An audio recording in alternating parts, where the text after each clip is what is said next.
के पंद्रह वोट आप और मैं नहीं ले सकते, क्योंकि सारे रैमी से कटे सारा राष्ट्र चिंता सरकार की बड़ी है, छुपे छुपे काट रहे हो बात अलग है, इसे परमिशन लेनी पड़ती। पहले पानी की बोतल लेके आता हूँ 15 उसका जी कैसा बेवकूफ है, पानी पी रहा है। आप जो पानी लाते हो आप उसको टेस्टेड कराओ, क्योंकि वो लेबर के पीने के काबिल नहीं। मेरे महीने के पास में जो मेरा हुआ उसका टेस्ट करो, उन्होंने बिल्कुल 100% मिनरल वाटर है। और आगे अगर आप अभी 5-7 साल से जाना नहीं हुआ उत्तराखंड, 10 साल पहले पानी की बोतल अपन लेके जाते थे 15 रुपये वाली, तो वो उसके सामने बिल्कुल बेकार लगती थी। मतलब गंगा का पानी, उत्तराखंड का पानी ज्यादा बढ़िया लगता था। आपका गांव है साकरोदा के आगे, इन्होंने वहाँ एक बहुत ही अपना एक मॉडल 10 बीघा जमीन में विकसित किया है। मैं खुद अपनी आंखों से देख के आया हूँ किस तरीके से आम के पेड़ पिछले 5-6 साल में इतने विकसित कर दिए हैं। कभी कम से कम समझ लीजिए कि उसमें 10,000 आम लग रहे हैं। इस तरीके से इन्होंने वहाँ एक बहुत ही सुंदर, इनको राज्य स्तर पे भी किसान के रूप में इनाम मिला है। हम आपसे आग्रह करेंगे कि अपने अनुभव 2 मिनट हमारे साथ साझा करें। सम्मानित मंच, पधारे प्रतिभागी, पर्यावरण पे जो गोष्ठी है, मेरा तो आपसे एक ही निवेदन है कि शहर में आप ये सोच के 5-7 किलोमीटर में प्लॉट लेते हैं कि 5 साल बाद इसकी वैल्यू 4 गुना हो जाएगी, आप दिमाग से निकाल दें। मैं निवेदन करता हूं कि शहर से 15 किलोमीटर 20 किलोमीटर निकल के और 1 बीघा जमीन ले लें। आप उस 1 बीघा जमीन में आपकी जितनी सब्जी है दैनिक उपभोग की, वो आराम से आएगी, आपके आराम से रहते हैं। और मुझे पैसा बता रहा है कल परसों, आप सोच नहीं सकते, मेरे घर में आज भी कूलर तक नहीं है, जबकि अभी टेम्परेचर 40 की डिग्री का है। भाभी साहब को मैं बाहर बैठाया, 2 घंटे बैठे। और अब मैं बात करूं शहर की, संकीर्ण सोच अपनी सबकी।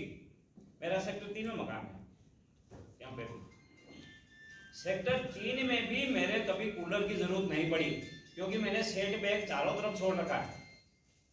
इतने प्लांट्स लगा रखे हैं कि मेरी गेट पे खड़े रह के आपको मेरा मकान नहीं दिखता। आज भी कूलर नहीं है सेक्टर 3 में भी। तो मैं ये निवेदन करना चाह रहा हूं कि अपन खुद को सोचना पड़ेगा और खुद को करना पड़ेगा। साथ में एक अच्छे विचार के साथ में मैं उसको, कि अच्छे विचार के साथ जो काम किया जाता है निश्चित रूप से सफल होता है। आप उस पेड़ को लगाइए, उसको बड़ा करने का प्रयास कीजिए। निश्चित रूप से 30-40 पेड़ लगाएंगे, 20 तो बड़े होंगे होंगे। ऐसा संकल्प अगर लेके हम इसको समाप्त करेंगे तो हमारी गोष्ठी की सार्थकता रहेगी। मुझे सिर्फ धन्यवाद देने के लिए खड़ा किया था, लेकिन फिर भी एक, क्योंकि अच्छे विचार, अच्छी गोष्ठी, अच्छा मतलब अच्छे कार्य के लिए अगर कोई काम कर रहे हैं तो थोड़े से मन में विचार थे, वो शेयर करने का प्रयास किया। आप सब लोग पधारे और इस तपती धूप में, क्योंकि वापस अपना विषय वही आता है, इस तपती धूप में आप लोगों ने पंखे बंद होने के बाद में इन सब बड़े प्रमुख लोगों को भाषण को झेला, इसके लिए आप सब लोगों का ढेर सारा धन्यवाद, बहुत बहुत आभार। जय भारत। हाँ, बर्थडे था इनको बहुत बहुत। श्याम जी प्रजापत, लक्ष्मण जी राव, श्याम जी प्रजापति, ये हमारे सुखेल जी, गौरव जी का भी हमारे सहयोग रहा काफी। थोड़ा कार्यक्रम और स्वरूप अच्छा होता। चलो अब अनुभव है, मतलब की बात नहीं है। और आपने कहा कि निज पर शासन फिर अनुशासन। सब कहते हैं कि well beginning is half done. Bharatiya Janata party Udaipur देहात का ये प्रकोष्ठ इस तरह की गतिविधियों का केंद्र बना रहेगा। ओम जी भाई साहब, केवल ये तो शुरुआत है। गणेशा नमक किया है हमने, वर्ष भर क्या, हम तो मासिक रूप से आगे भी आप इससे भी अच्छी संगोष्ठी हम करते रहेंगे। हमारे बीच में अति मूल्य समय निकालकर हमारे बीच में पधारे हैं आदरणीय प्रोफेसर उमाशंकर जी, मैं आपका विशेष रूप से आभार जताता हूं। आप सबने भी समय दिया। हमारे देहात के उपाध्यक्ष राम जी से मैं आग्रह करूंगा कि सभी का आभार जताएं। वृक्षों का वास रहने दो, वनों में वृक्षों का वास रहने दो, झील झरनों में सांस रहने दो। वृक्ष होते हैं आभूषण जंगल के, वृक्ष होते हैं आभूषण जंगल के, छीनो मत ये लिबास रहने दो। उनका ये मेकअप ड्रेस सब कुछ वही है। वृक्ष होते हैं चिड़िया का घोंसला, वृक्ष होते हैं चिड़िया का घोंसला, तोड़ो मत ये लिबास रहने दो। पेड़ पौधे होते हैं चिराग वनों के, पेड़ पौधे होते हैं चिराग वन में, उनमें बाकी उजास रहने दो। इस विलक्षण विद्या है, वन विलक्षण विद्या है, कुदरत की, भगवान की, प्रकृति की। इस अमानत को खास रहने दो, इस अमानत को खास रहने दो। बहुत बहुत भारतीय जनता पार्टी देहात जिला के पर्यावरण प्रकोष्ठ के द्वारा आयोजित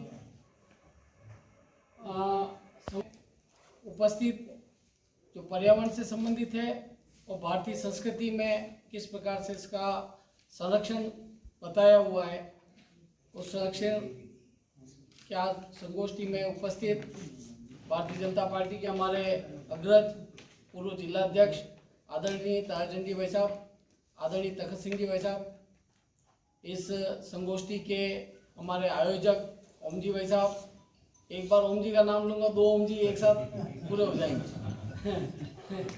हमारे देहात जिले के महामंत्री आदरणीय दीपक जी और हमारे सबके गुरुजी और विषय के विशेषज्ञ एमपीयूटी के पूर्व वाइस चांसलर साहब और जिनका बचपन से मुझे बहुत स्नेह मिला, ऐसे हमारे आदरणीय उमाशंकर जी गुरुजी, भारतीय जनता पार्टी के और पर्यावरण से संबंधित सभी विद्वान जन, कार्यकर्ता बंधुओं, मेरा क्योंकि सब विद्वानों ने अपनी बात को कहा, मेरा ये निवेदन है कि विकास जो है वो एक सतत प्रक्रिया है, लेकिन विकास जो है वो विनाश के रिजल्ट के आधार पर विकास नहीं होना चाहिए। उदयपुर के दक्षिण विस्तार भाजपा कार्यालय में भाजपा देहात कार्यकारिणी की तरफ से पर्यावरण प्रकोष्ठ के ओम जी अग्रवाल की तरफ से एक गोष्ठी रखी गई पर्यावरण पर। तो मिलते हैं अग्रवाल सर से। सर, गोष्ठी के बारे में बताएं।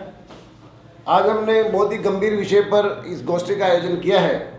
पिछले 60-70 वर्षों में मानव समाज ने और पर्यावरण का बहुत ही नुकसान किया है। जल, जंगल, जमीन, पानी, हवा, मिट्टी, भोजन, स्वास्थ्य सबको काफ़ी दूषित किया है और ये बहुत ही गंभीरता से बढ़ता जा रहा है। जनसंख्या बढ़ती जा रही है, वाहन बढ़ते जा रहे हैं, उद्योग बढ़ते जा रहे हैं और वेस्टेज बढ़ता जा रहा है। जिस तरीके से केमिकल्स का उपयोग हो रहा है, जिस तरीके से प्लास्टिक समाज में घुल मिल गया है, आने वाले समय में जिस तरीके से शोर बढ़ रहा है, जिस तरीके से भोजन के अंदर एक नकलीपन, जिसमें आर्टिफिशियल चीज़ें आप जो लोग खा रहे हैं, स्वास्थ्य के प्रति बहुत ही प्रतिकूल असर पड़ने वाला है और जो आने वाली पीढ़ी है इसके लिए हमें कभी माफ़ नहीं करेगी।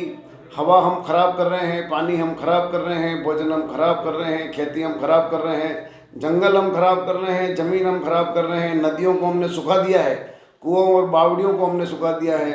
पानी कहाँ 10 फीट पे मिलता था, आज 200-300 फीट पे पानी मिलता है और जो पानी मिलता है वो पीने योग्य नहीं है। नदियाँ सूख गई है, नदियाँ पीने को छोड़ के नहाने योग्य भी नहीं है। तो वस्तुएं ऐसी आ गई है जो बायोडिग्रेडेबल नहीं है, डिकम्पोज नहीं होती है। 60-70 साल पहले हमारे दादा लोग, हमारे नाना जी लोग सब वो चीज़ें काम में लेते थे जो सड़ जाती थी। अगर चीज़ें सड़ेगी नहीं तो पर्यावरण सुधरेगा नहीं। हमें अधिकाधिक पर्यावरण के बारे में सोचना है, पेड़ लगाना है, जानवरों का संरक्षण करना है, जानवरों को बढ़ाना है, प्लास्टिक को दूर भगाना है, केमिकल्स को दूर भगाना है और वाहनों का उपयोग कम करना है। 1-2 किलोमीटर जाने के लिए हम पैदल जा सकते हैं, साइकिल पे जा सकते हैं। बाज़ार से प्लास्टिक थैली लाने के बजाय हम घर से कपड़ा थैला लेके जा सकते हैं। फालतू बिजली का बटन चल रहा हो तो बंद कर सकते हैं, फालतू ना पानी गिर रहा है तो बंद कर सकते हैं। भोजन अगर हम फालतू वेस्टेज कर रहे हैं तो उसको रोक सकते हैं। हजारों चीज़ें हैं।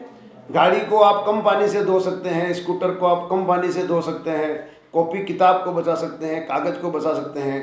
पर्यावरण को नहीं बचाया तो आने वाली पीढ़ी हमें कभी माफ़ नहीं करेगी। हमने बहुत गंभीर विषय को लेकर हम आगे बढ़ रहे हैं। आप सब महानुभावों का, आप सब भाइयों बहनों का इसमें समर्थन मिलना चाहिए। आशा और विश्वास है कि इस मुहिम में आप हमारा समर्थन देंगे। धन्यवाद। जय हिंद, जय भारत।